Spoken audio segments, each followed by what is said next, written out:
Okay, thank you. I'd like to first express some warm gratitude to Sun Hak Kang and Wei Ting for the invitation and for the impeccable organization. It's been a real pleasure to be here at this conference.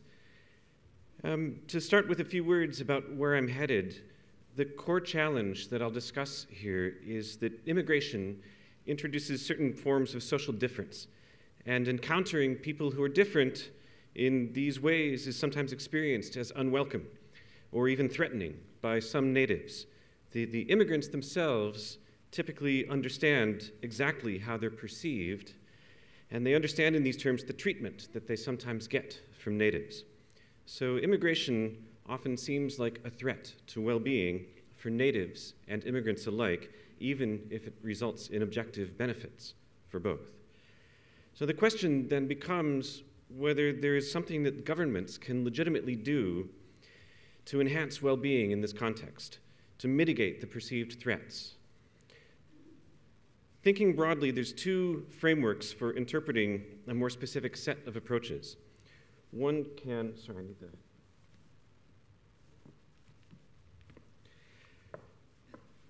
One can try to reduce the extent of social difference, or one can help people gain a greater ability to tolerate the differences and perhaps even to embrace them.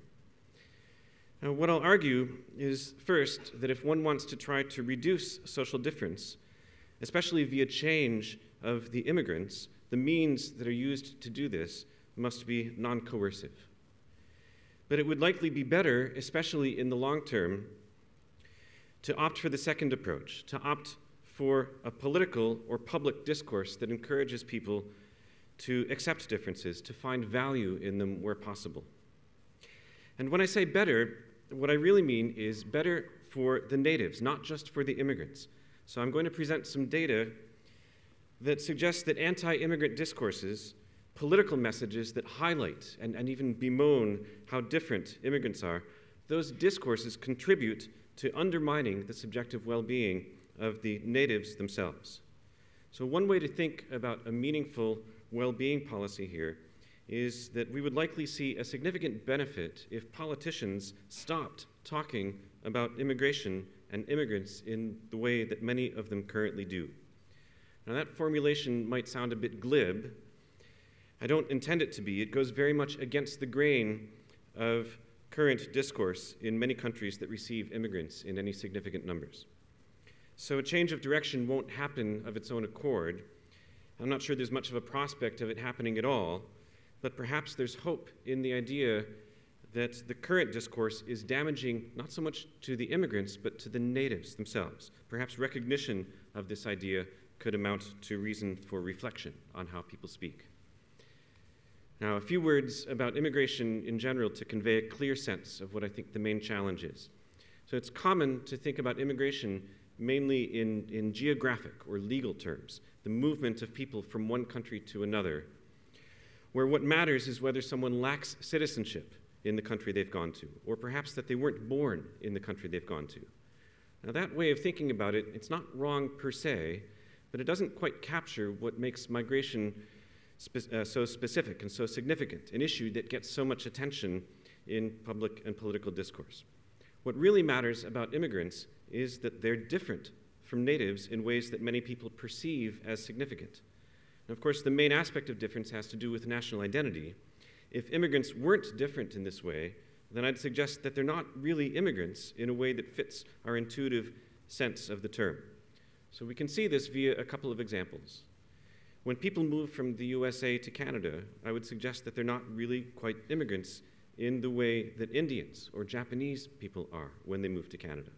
So in a legal sense, of course, the Americans are immigrants, but immigration is better understood in a social or sociological way, not a legal way, especially if we're trying to learn about the well-being connection, the way people experience it. Now, I know this is sometimes a contentious point among Canadians, but there's simply not as great a difference between American and Canadian national identity, certainly not in relative terms. So Americans in Canada, they're not perceived as all that different. When they go to live in Canada, they're not perceived or experienced as immigrants in the same way that immigrants from other places are perceived. Now, I want to be clear, I'm not making a point about Japanese or Indian people per se. It's more of a relational perspective. who's going where. So in other contexts, people from Japan or India, they wouldn't be the ones who would stand out as different. And we can see the point in other examples as well. When Jews move to Israel from some other country, the terms that are used to describe them give the sense that they're also not really immigrants. So the Hebrew word for immigrants and immigration, they're not used in this context. Instead, the word people use is aliyah. And the literal translation of that word is going up. It's something that has a highly positive connotation. So the word is used in a religious context as well, in synagogue services, where it refers to an action that bestows honor on the person who performs it. Now, of course, there's non-Jewish immigrants in Israel as well, and they are in fact described with this Hebrew word for immigrants. But Jews aren't. And the reason is that they're perceived as already, so to speak, part of us. And to such an extent, they're part of us to such an extent that they get citizenship on the spot, even before leaving the airport. You fly into Tel Aviv airport, you become a citizen even before you leave the airport. Now, in just about any other context, these individuals, they would be immigrants in the usual sense. So the matter of foreign birth, a different nationality, perhaps different culture, etc. But in Israel, they're not identified as different in the ways people perceive as significant. Again, instead, they're part of us. So not necessarily, it's about being Jewish, not so much in connection with religious practice. Instead, it's more about Jewishness as an alternate form of national identity. Now, what that example shows, by contrast, is what's really at stake in connection with immigrants in other contexts. So again, what matters is social difference, the perception that people are different in ways that are considered salient or important. And the word considered there is essential. So immigrants, in general, are not obviously different from natives in all sorts of other ways, apart from national identity. So in common with natives, immigrants are men or women. They're educated to a certain level. They've got certain kinds of work experience that might overlap with that of natives, and all sorts of other characteristics. There's no essential differences here. But despite all the commonalities, they're defined, they're identified as not part of us. So a less precise term in regard to immigrants is that they're foreigners. Again, not in a legal sense, but in a social sense. Someone who lives here but doesn't really belong here, at least via perception. Again, perception is key, not essence. So this is different from the more common approach of defining immigrants in terms of place of birth or in terms of citizenship. Somebody can be born here but not be considered to belong here, still be considered a foreigner. And it's also possible to hold citizenship here meaning wherever the country is that they've gone to. So they can hold citizenship but still be considered a foreigner. Again, it's a sociological definition, not so much a legal or geographical definition. It's perhaps not really a precise, a technically precise definition. It would make things difficult to measure, to come up with data that corresponds to this definition. But I think it matches the intuition that we typically have about the concept, the way people use it. Now that intuition is also apparent in the way we talk about societies. So what we usually mean when we use the word society is a specific society. So for example, American society or British society. It's also what we mean when we use the term our society. And what matters in that term, what's worth noticing, is that easy use of the word our. This implicit sense of us and the boundaries that we have in mind. Societies identified with regard to nationality, they're intuitively understood to be different from one another, and the people from a different society are understood to be different, again, in ways that really seem to matter. It's a salient property. It's a core component of identity and social organization. Now, I've dwelt on this way of defining immigration because I think it's essential for the argument that I'm going to make about the prospects for enhancing well-being in the face of the challenges that are posed by immigration. So let's try to be clear about the nature of those challenges. We can start with what those challenges do not consist of. For the most part, immigration is not a threat to the employment or wages of natives. So economic research is really quite clear on this. So it finds that for the economy as a whole, immigration enhances the economic situation of natives. It expands job opportunities, and it doesn't undermine wages. So there's a small negative impact in general for some native workers, those who've got limited education, limited training. But many people, observers, researchers, etc., they would then suggest that the real problem isn't the presence of immigrants. Instead, it's the educational system, mainly for adults. That's what's damaged the economic prospects of these individuals. Or we should say perhaps the lack of a good educational system. So the remedy then is not to demonize or to deport immigrants, but instead to address the training deficit that's faced by natives. So in general, the threat to well-being that connects to immigration is not a matter of natives' objective well-being. We could make similar points about other forms of well-being, and then there's also typically a significant fiscal gain for the government. Instead, the threat is mainly in regard to perceptions. Again, the way that immigrants are identified by natives as not part of us. So those perceptions might damage their own subjective well-being. And again, the subjective well-being of the natives themselves. It's the beliefs that natives have about immigrants, the way people think about immigrants, again, they're not part of us, that make them unhappy about the immigrants. And perhaps, indeed, even less happy in general. So the key challenge to the well-being of natives here is that many natives are troubled by the idea and the experience of encountering foreigners. Now that's an idea that's going to require not just assertion, but some evidence. So I'm going to present some preliminary analysis of data on happiness and attitudes towards immigration and immigrants. I'm not aware that this connection has been explored before, but it seems very much worth exploring given how salient immigration currently is in public discourse, especially in Europe with the so-called refugee crisis. So I'm going to present data on 3 countries, Britain, Germany, and Hungary, each of them representing different configurations of attitudes about immigrants. Germany is relatively open. We have the recent elections that show some hardening of attitudes to a certain extent, but even so, in comparison to other countries in Europe, attitudes in Germany are quite liberal, quite open. Hungary is the opposite, with some rather extreme xenophobia.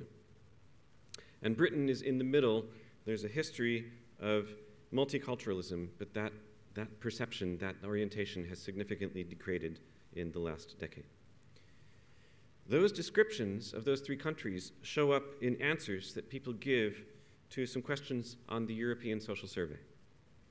So I've combined the last 3 or 4 rounds. I've removed anyone who said that they weren't born in the country so that I'm looking only at natives.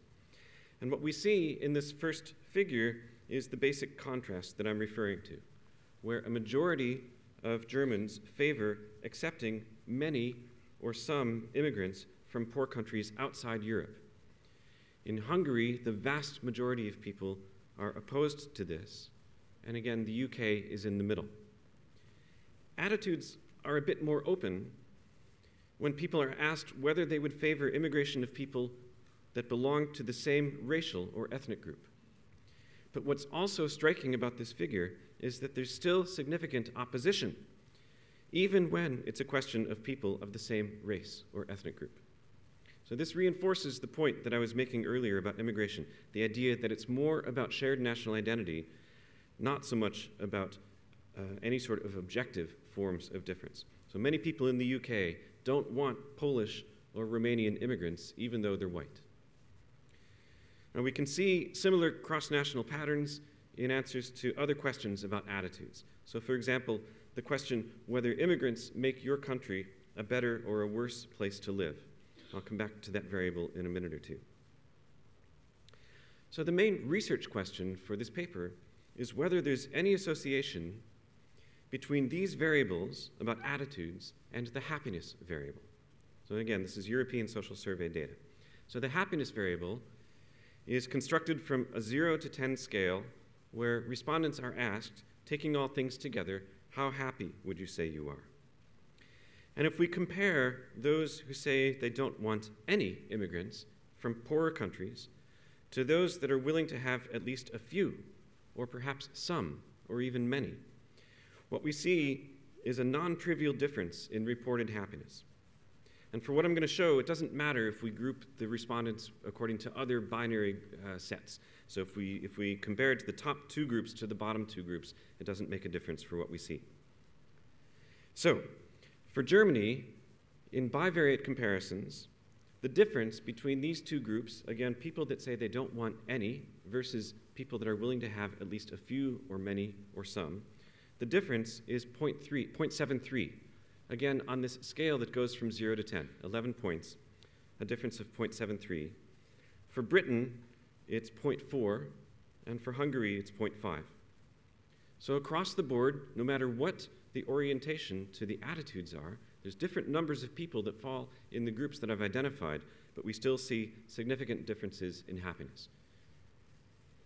Now, those are just bivariate comparisons, so we can use regression models to make sure that we're comparing like for like on a number of characteristics or situations that we know are related to happiness.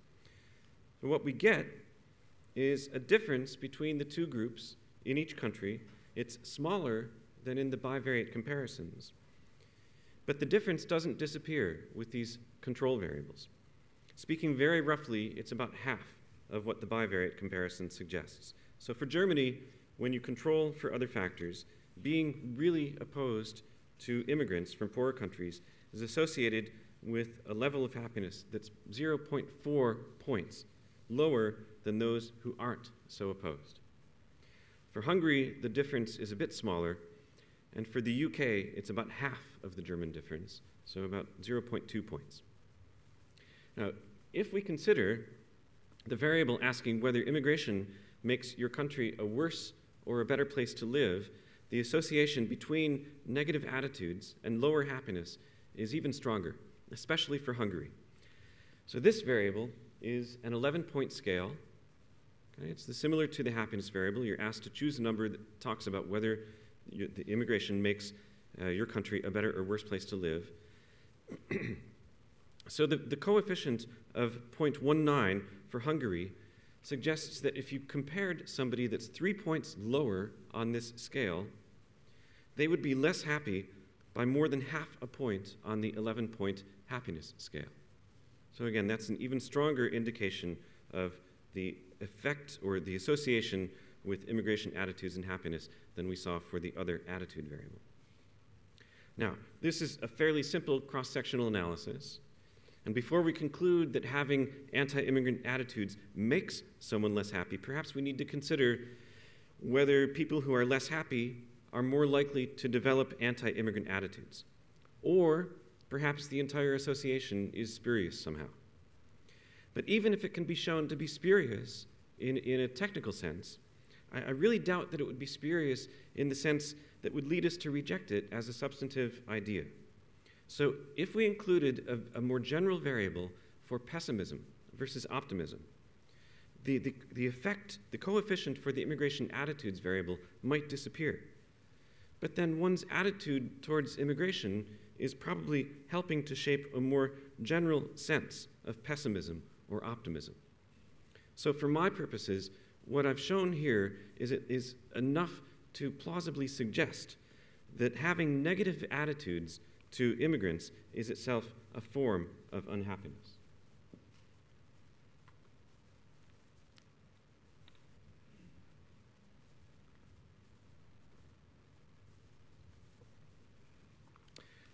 Now, I did the same form of analysis for Singapore.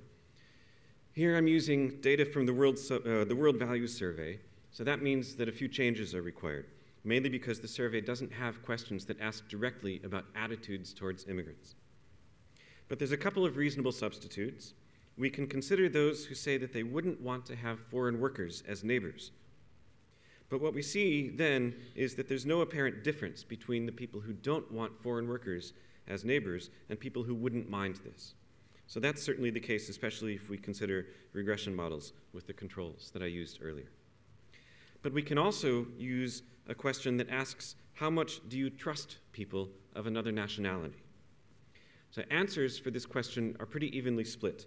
About half of respondents in Singapore say that they trust foreigners either completely or somewhat, and mostly the answers are somewhat, not completely.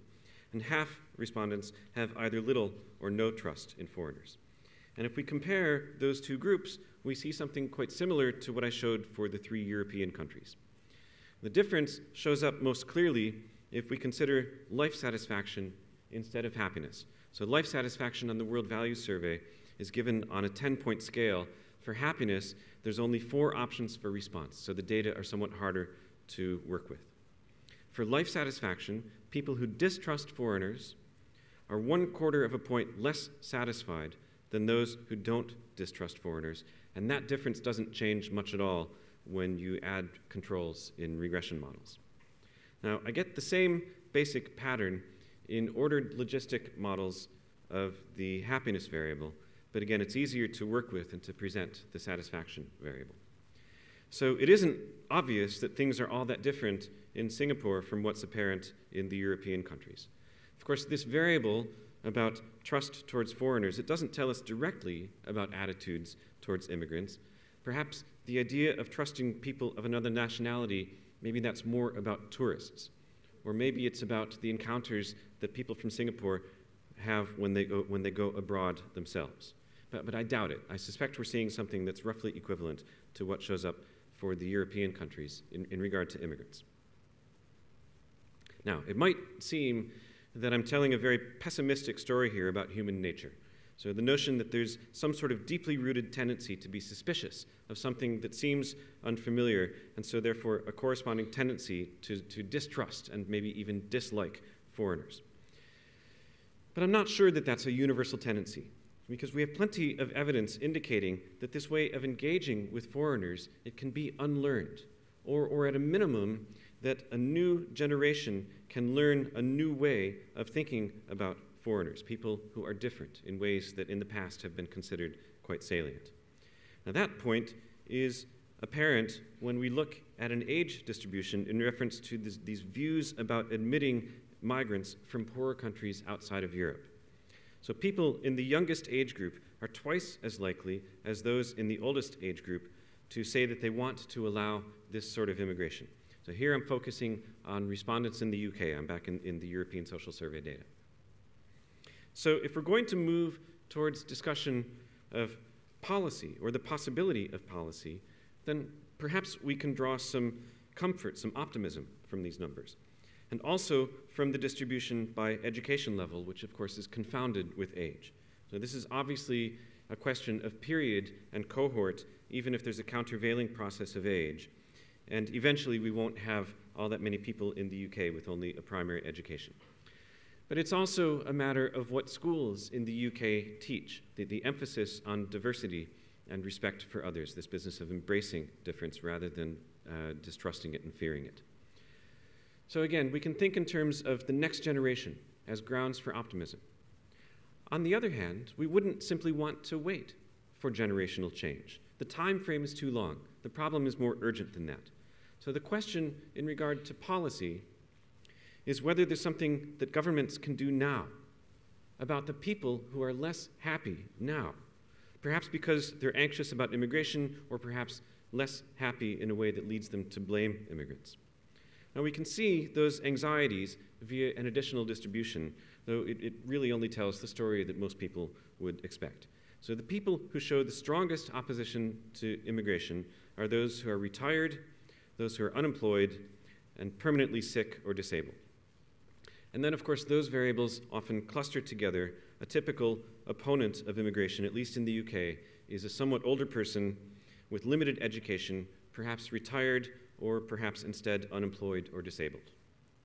So the point here is that if we're going to think in terms of policy interventions, we'd want to think about where to target those interventions. There's not much need for an intervention that targets employed younger people with university degrees. They're already mostly untroubled by this notion of immigration. So instead, you'd need to focus on somewhat older people who are, again, long-term out of work or perhaps out of the labor force via a disability. Now, if we keep in mind here the connection to subjective well-being, to happiness, we can approach the data that I presented earlier from a different perspective. So what I showed before was a general negative association between anti-immigrant views and happiness. but that association is likely to be quite different for different types of people. So instead of focusing on controls for a range of factors, what I'd like to show now is an analysis with an interaction term that looks at varying associations between happiness and immigration attitudes, depending on whether the respondent belongs to a type that's especially likely to perceive an economic threat from immigration. So, in particular, someone who is either permanently out of the labor force because of sickness or disability, someone who's unemployed and not looking for a job, and someone who in the past has experienced a period of unemployment lasting at least 3 months. And what this analysis suggests is that the association between negative attitudes and happiness is more than twice as strong for those who don't belong to this group. So the coefficient for people not belonging to this group is minus 0.28. The interaction term is minus 0.38. You add them together, you get a coefficient applying to those in the categories, the type that I specified, of minus 0.67. So 2/3 of a point. And again, this is all for the UK. Now, very quickly, a couple of words on who isn't included here. It doesn't include people in this so-called target group. It doesn't include people, those who've retired. They're more likely to have anti-immigrant attitudes, but people who have retired are happier than others, even beyond the increase that generally comes in old age, as long as you stay healthy. So they don't want immigration, but their happiness doesn't seem to be affected by it to the same extent. It also doesn't include people who are unemployed and looking for a job. Here as well, it doesn't seem that their happiness is negatively affected by a dislike of immigration to the same extent as the people in the so-called target group. So perhaps they haven't absorbed a habit of blaming immigrants yet, in contrast to those who have given up looking for a job and those with an earlier experience of unemployment. So again, our target group for policy intervention would be people who are permanently out of the labor force because of sickness, disability, people who are unemployed, not looking for a job, or people who have had an earlier experience of unemployment.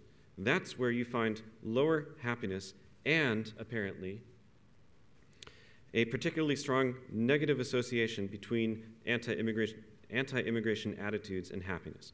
Now, the interaction term works both ways. So if you belong to that group, your happiness is lower, but it's even more lower, if you'll pardon the grammar of that statement, if you hold anti-immigrant views. So again, the idea that the UK shouldn't accept any immigrants from poorer countries outside Europe.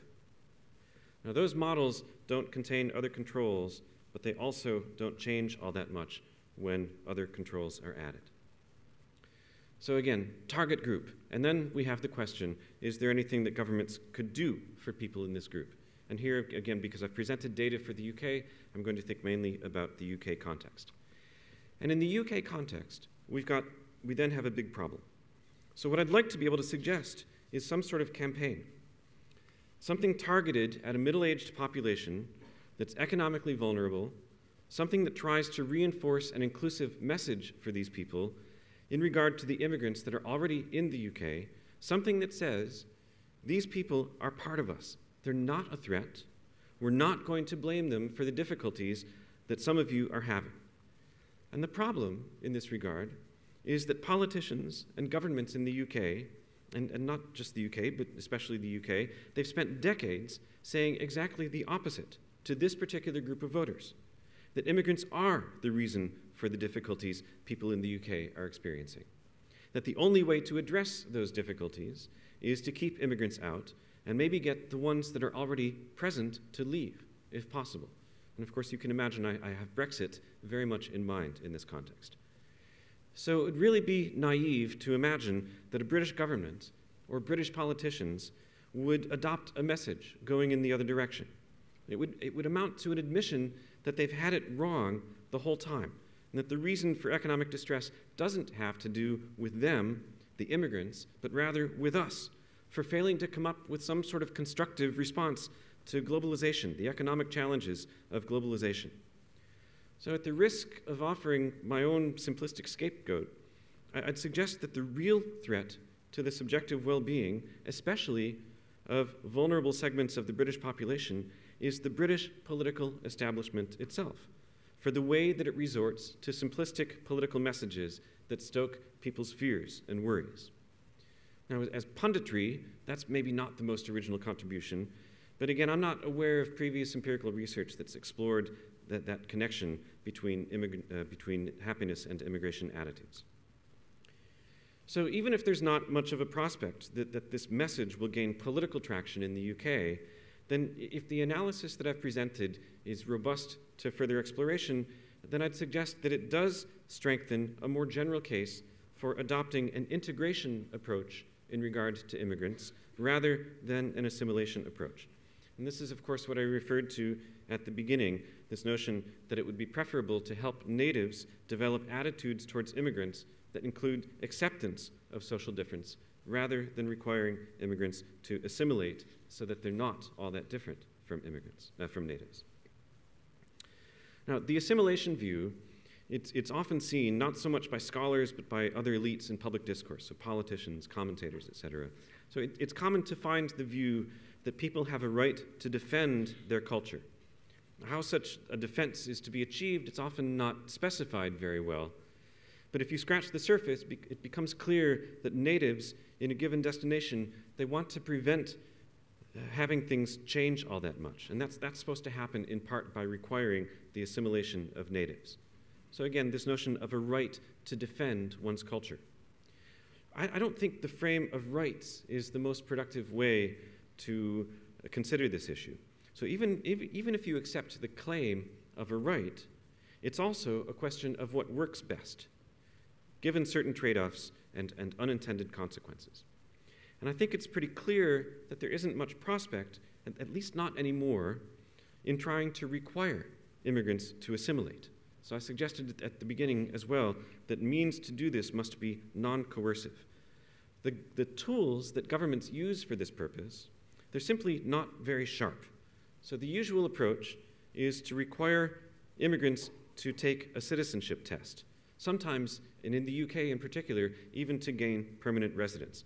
So we have a test that requires immigrants to demonstrate that they have a sufficient understanding of so-called British values and the like. Except that it's not just knowledge that the policy is after. It's not just knowing about so-called British values. It's more a matter of immigrants embracing those values.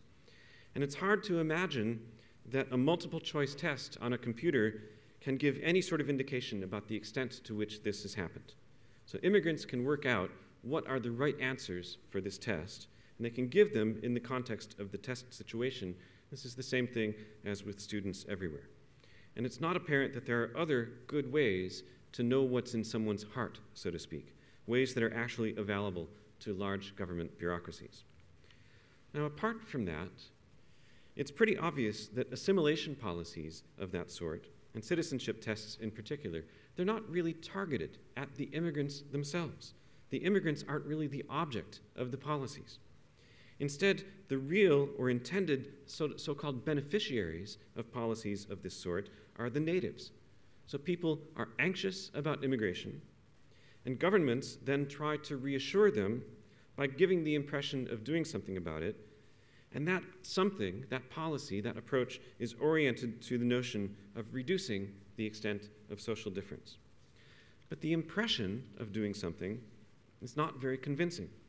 The immigrants don't change much as a consequence of these policies. So they might change, but not necessarily in the ways envisaged by the policies. And the natives aren't reassured. It's never enough. The so-called solution only exacerbates the problem. It raises expectations about reduction of social difference, but it doesn't happen, and the natives end up even more dissatisfied. So it's a form of snake oil, and part of the ill effect is that it makes the immigrants themselves feel more marginalized, not more included. It emphasizes their foreignness rather than alleviating it. Now, those ideas are well-founded in research done by others and by some work that I'm doing with colleagues at Leicester. The part that I'd like to suggest is innovative here today is that the happiness or the well-being angle in connection with natives, again, this idea that a public discourse defining the difference of immigrants as a problem, This is something that appears to contribute to the unhappiness of the natives. It gets votes, but it doesn't solve the problem. It might even exacerbate it. It's sort of like advertising. I mean, you could even say that it is advertising. It works best when it makes people dissatisfied. So a normative view that gives priority to the interests of natives, so the sort of position that would seem to lend legitimacy to an assimilation approach, that this would surely want to take this as a key data point, possibly even a determining one, except for the fact that it's so unpalatable in political terms. And that's unfortunate, because it's not hard to see the possibility of achieving some real transformation in how people relate to the experience of foreignness and difference, again, especially in the context of Canada. I'm not sure I would want to make quite the same point about the USA, given how the current election cycle has gone. On the other hand, Donald Trump, I think, is likely to lose, and many people in the US, they're appalled by his message about immigrants. So possibly, if there's sufficient support for embracing diversity and difference among a part of the population, then perhaps there's value in presenting the idea that xenophobic messages targeted towards the other parts of the population, they're actually harmful, again, not so much to the immigrants, although that as well, but instead harmful to the well-being of natives. Perhaps this idea could persuade politicians to reconsider the way they think and speak about immigrants. So I would like to end on that more optimistic note, but I'm also not going to hold my breath. So I understand there should be time for questions, but I'd like to thank you for your attention so far.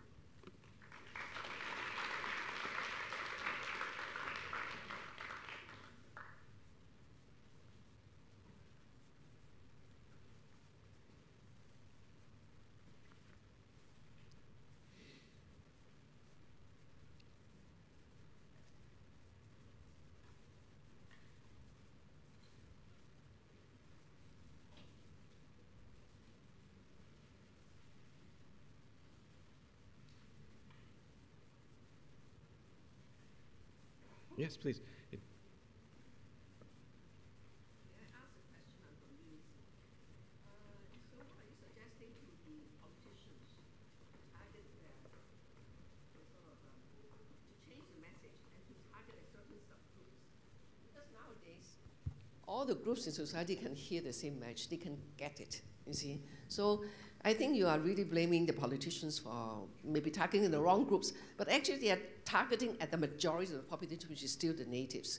So in terms of numbers, in terms of votes, do you think, how do you think the politicians should handle this? This is why I said I'm not going to hold my breath. The politicians do what they understand will get them votes.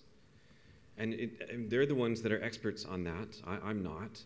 So, I mean, politicians, I think, if you're going to be successful as a politician, you have to be quite good at understanding what succeeds.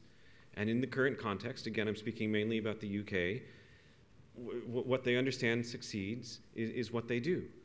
And so, again, I don't want to be naive by simply suggesting that we can expect some sort of quick transformation about this. But if a different message, the only optimism that I'm able to communicate here today is that sometimes research ideas do actually get out into public discourse. And so you can imagine somebody who's also a successful politician, who's also able to read the public view, and they're willing not so much to follow the sentiment that would get them votes, but instead to act as leaders. Okay, we think about politicians, they're supposed to lead. Often they don't, they follow, but sometimes it's reasonable to expect that there will be some degree of leadership and not merely following what already exists.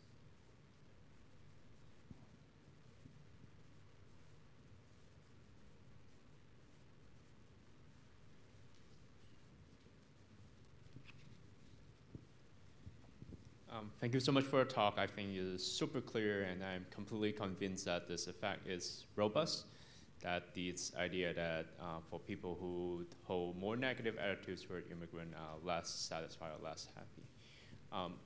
Perhaps, maybe I just missed something, but I'm curious, what do you think are the mechanisms behind why people who hold negative attitudes become less satisfied or perhaps one step before that, how do people hold negative attitudes towards immigrants? Okay, thank you. I think that it's a self-reinforcing dynamic. This is speculation on my part. I haven't looked at specific mechanisms and how there could be feedback effects. But I mean, in the context of the UK, I think it's likely to be quite clear. So we've got politicians that give the negative messages. They're trying to gain votes that way. They create expectations about how things can change for the better. And then the expectations are not borne out by what the politicians actually do. We've had politicians now in the UK trying to suggest that we will get down from net immigration that is currently running at roughly 300,000 people a year. That's apparently going to be brought down to less than 100,000 per year. That promise has been happening for quite a number of years. The numbers instead have been going up, not down. And so voters then become more dissatisfied. The politicians then redouble their promises, and they say, now we're really going to do it. So, and again, I think all of this helps to understand the Brexit situation quite significantly. So maybe Brexit will actually reduce the numbers. In fact, I doubt it. So we've raised expectations with Brexit. We then won't end up with lower immigration because there's an actual economic demand for it. And so voters will end up even more dissatisfied.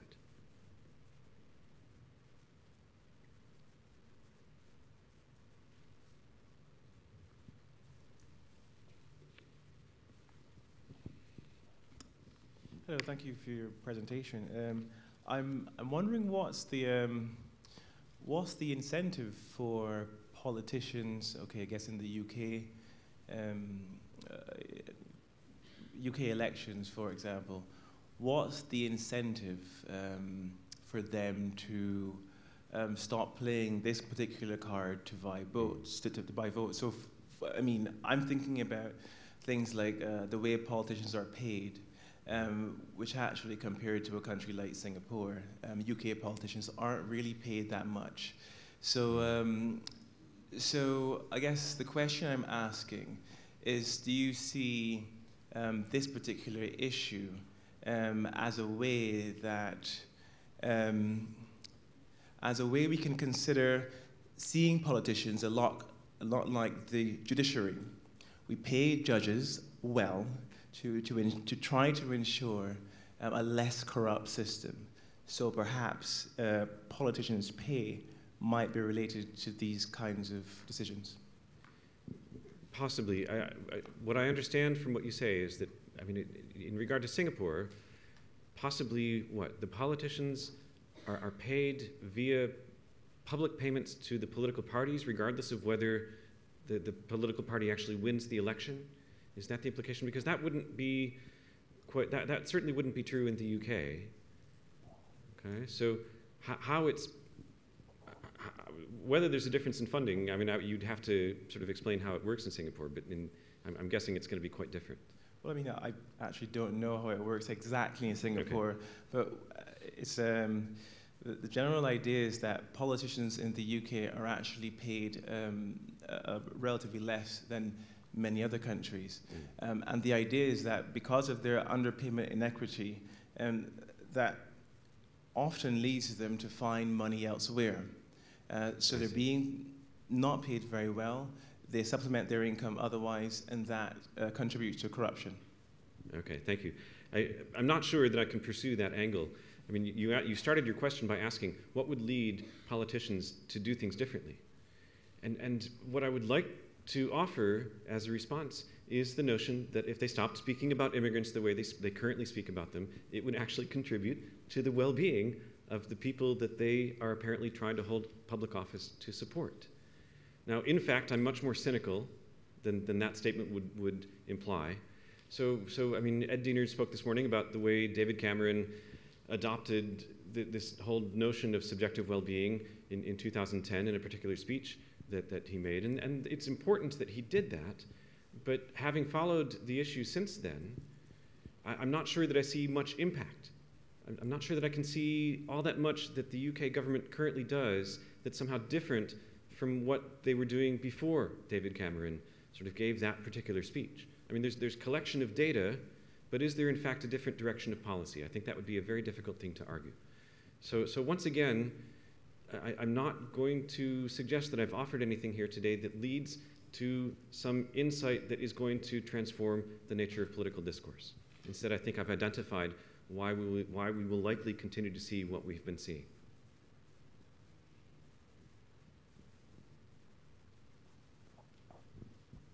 I think, thank you very much for your lecture. I don't know if it's a question. It actually emanates from your earlier point from my colleague here.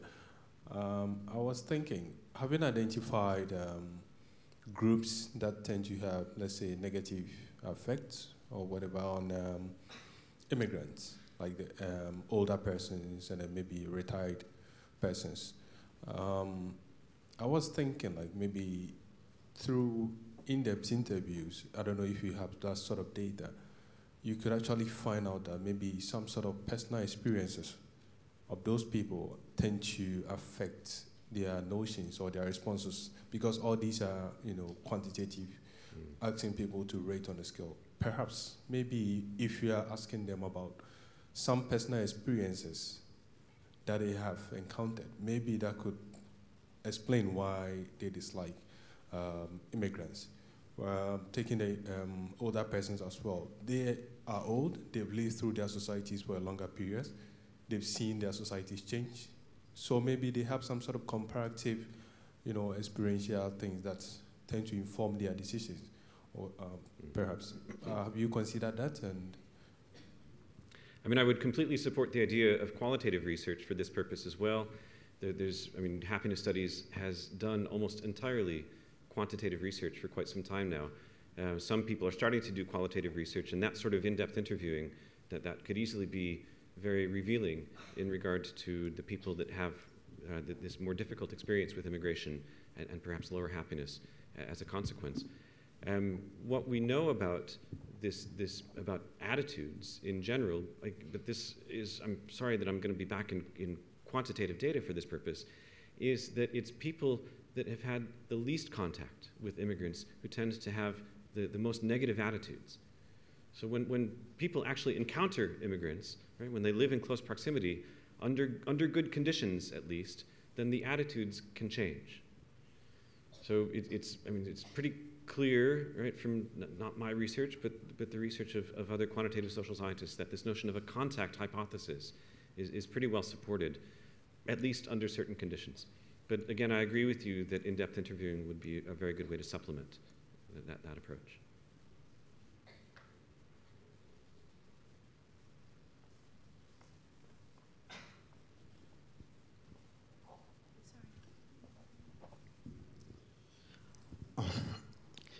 I just have two questions. The issue of immigration is not something new, I guess. So is there any data that shows this attitude has changed throughout, period of time or something? Is it the same before the European Union or after, and what is the reason? And the other question, can you generalize what you are saying? Maybe sort of negative attitude against immigrants to North America or even Australia, because some people, they argue that these countries are originally, an immigrant land, so they have, their attitude is different than Europe in general. Thank you. Okay, thank you. I don't think I'm going to be able to offer all that much because I haven't looked at the data. If you wanted me to guess, I think that you would find a lot of overlap, even with North America. There are negative attitudes there as well, and the idea that this would somehow not go along with consequences, or at least an association with lower happiness, I would be surprised by that. But again, I wouldn't want to do anything more than indicate that that's a guess. So I'm going to follow what Ed Diener said this morning. I'm not going to go beyond the data apart from a very basic guess.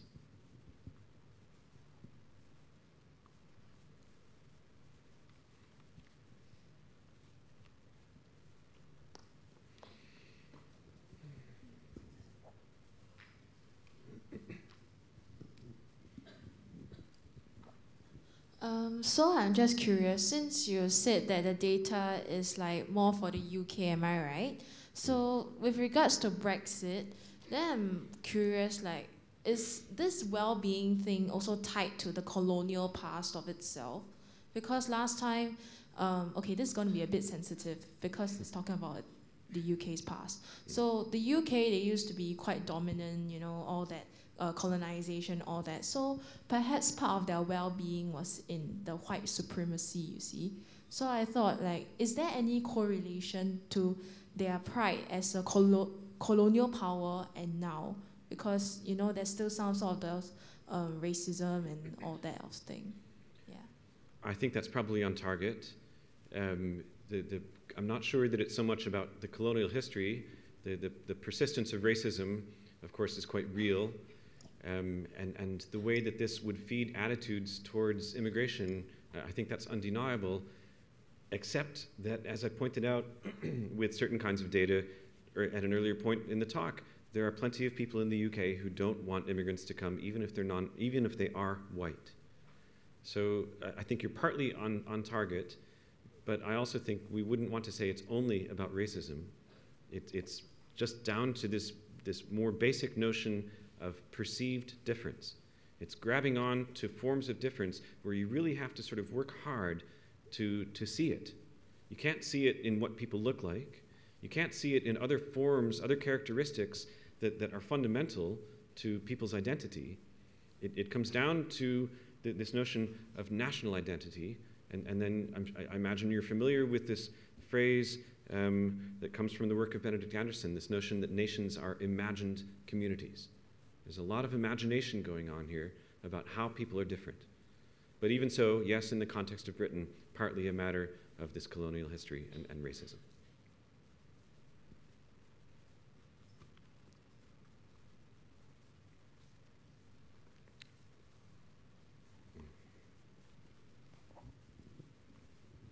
Thank you for your talk. I was wondering, people who hold those thoughts about immigrants but do not follow a political leader in that, are they similarly affected, or is it really because there is this political leader who kind of says things? Because then you could actually argue that those political parties should be forbidden because they're a health hazard. I mean, or is it just that people already have that and that kind of gives them that? Again, I think it's a recursive process, but what you've done is to sort of highlight a weak link in my argument, which I'm aware of, and so let's put it out there. What I've done essentially is to assume that the political discourse actually gets into people's heads, okay, and that it might be reinforced. So I've assumed that rather than presenting data about it. I think I'm on reasonably solid ground by assuming it, as opposed to doing lots of work to try to establish it. The idea that political leaders would spend a lot of time sending those messages if they weren't confident that they were actually effective in terms of influencing how people think, that I think is a more ambitious assumption than the idea that they actually have some sort of impact. So, of course, there might be people that aren't listening to politicians, and still they're somehow aware of immigration and concerned about it and maybe unhappy as a consequence. But you know, in a media-saturated society, I doubt there'd be too many people like that. But is it possible to track that? Because you can, across Europe, you see the growth of the extreme right parties. And if you have like those growth numbers, which are probably in the polls, you could link that maybe to yearly levels of well-being that might be published. Sorry, to the growth of particular kinds of parties? Yes. See, but I'm not, maybe the point is to think about Geert Wilders and you know, the really strong sort of right-wing parties, but I'm not talking mainly about them. I'm talking mainly about Tories, right? The conservatives, and then of course the Republicans in the USA. So I don't think we need to say, oh, this is only a fringe phenomenon. It's mainstream.